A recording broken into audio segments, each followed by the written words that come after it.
O que auxilia na resiliência de uma população é a diversidade genética. Se todos os indivíduos forem iguais, um problema que afeta um, muitas vezes vai afetar os outros também. Por outro lado, se a população tem diversidade, tem diferenças entre os indivíduos, a chance de existirem indivíduos resistentes àquele problema é muito maior. Isso é uma pandemia, fungos, vírus, bactérias, temperaturas extremas, tanto para o calor quanto para o frio, e outros problemas que podem acontecer no meio natural.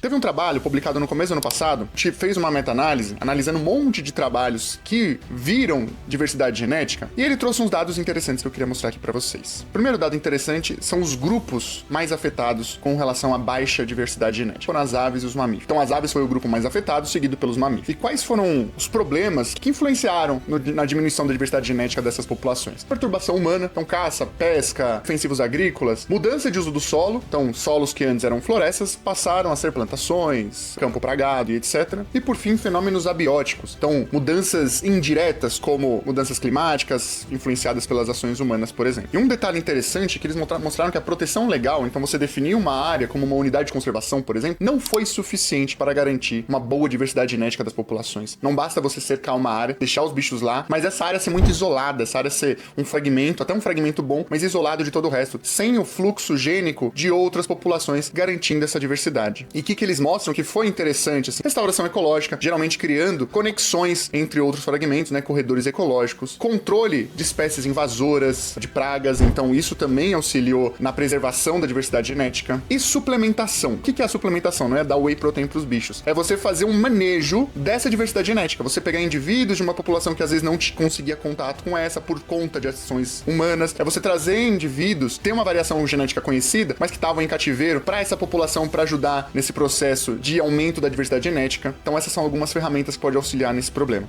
E de solução? O que os pesquisadores deram pra gente após todos esses dados que eles apresentaram? Uma coisa que a gente tem que começar a fazer de cara é o monitoramento dessas populações. A perda da diversidade genética é algo silencioso, a gente não vê. A gente só percebe quando a população já está em declínio muito alto. Coletas de DNA dessas populações podem auxiliar significativamente a gente a compreender se essa população tem uma diversidade genética constante, uma diversidade genética que está em ascensão ou diminuindo. Outra coisa, análise de fragmentação, por exemplo. Populações muito isoladas, geralmente, tendem a ter cada vez menos diversidade genética. E, por fim, usar essa ferramenta de suplementação sempre que necessário. Isso vai garantir com que essas populações tenham mais resiliência, mesmo a problemas que podem existir, seja por culpa nossa ou não.